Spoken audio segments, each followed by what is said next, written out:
kita dalami informasinya bersama dengan Profesor Thomas Jamaludin, peneliti senior Badan Riset dan Inovasi Nasional. Selamat malam, Prof. Thomas. Selamat malam. Ya, Prof. Thomas, apa yang disaksikan oleh warga di dekat pemukiman dirasa tak lazim sebetulnya? Apalagi kalau pertanyaan awamnya, jika kemudian itu jatuh ke atap rumah warga atau mengenai orang-orang di sekitarnya, apakah hal tersebut betul-betul nggak bisa diantisipasi? Ya, jadi sampah antariksa ini, khususnya yang jatuh di Sanggau itu berasal dari roket peluncur yang muatan utamanya, kalau yang roket yang pecahannya jatuh di Sanggau itu, muatan utamanya adalah modul stasiun antariksa Tiongkok yang diluncurkan pada tanggal 24 Juli, jadi sepekan yang lalu. Kemudian roket peluncurnya yang sudah menjadi sampah antariksa itu kemudian mengorbit bumi dan makin lama makin turun orbitnya dan akhirnya jatuh pada tengah malam Sabtu malam tersebut. Memang kalau dilihat dari segi objeknya memang besar sekali. Betul. Ukurannya 30 meter dan bobotnya sekitar 20 ton ya. Tetapi ketika memasuki atmosfer, ini di hasil pantauan itu dikonfirmasi bahwa jatuhnya di Samudra Hindia, tetapi pecahannya ini memang menyebar mulai dari Sumatera bagian selatan, Bangka Belitung sampai dengan Kalimantan Barat. Memang sampah antariksa ini banyak sekali dan sering jatuh di permukaan bumi, tetapi karena permukaan bumi ini luas sekali dan sebagian besar tidak berpenghuni, bisa hutan, laut atau gurun, maka kejadian sampah antariksa yang menjatuhi pemukiman itu hampir tidak ada. Ada kejadian di Afrika, tapi itu memang langka sekali.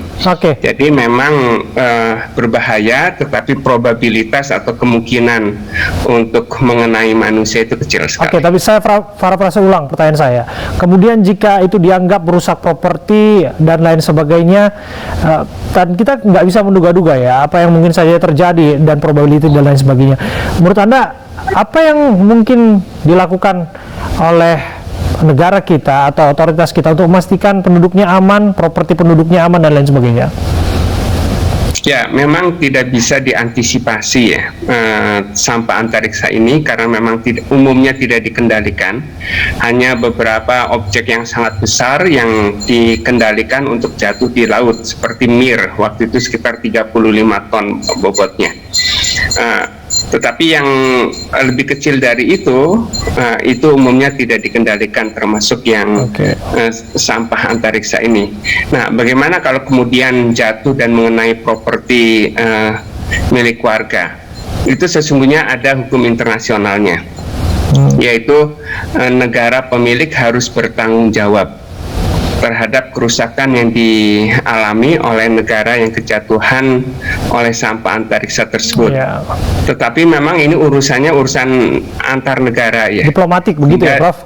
Iya, sehingga itu hanya untuk kerugian yang sifatnya masif, yang besar ya. Kalau yang kecil-kecil biasanya diselesaikan secara internal masing-masing negara. Balik lagi, Prof, bobot materialnya kan cukup besar itu tadi 22 ton, meskipun dia terpecah menjadi puing-puing begitu ya. Tapi yang ada kita lihat di layar saat ini ya sama aja, misalnya ada tetangga kemudian terkesan menyampah di pekarangan orang lain begitu ya.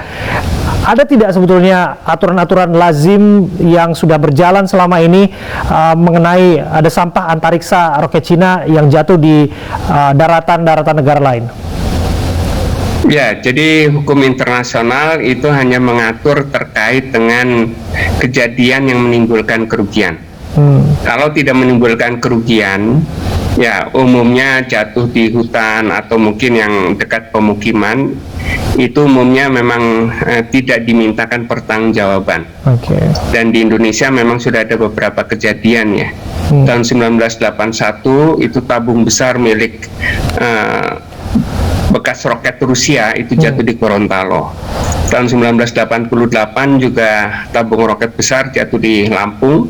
Kemudian tahun 2004 itu ada lempengan sekitar 60 kali 60 cm itu jatuh di Bengkulu. Kemudian ada yang jatuh di Madura, ada jatuh di Sumatera Barat. Dan itu memang selama ini tidak dimintakan pertanggungan karena tidak menimbulkan kerusakan. Oke, jadi pesan moral di balik ini semua, kalau misalnya ada yang lihat semacam komet, meteor di atas langit, jangan make a wish begitu ya. Hati-hati, bisa jadi itu adalah sampah antariksa. Terima kasih Prof. Thomas atas waktu Anda berdiskusi bersama kami.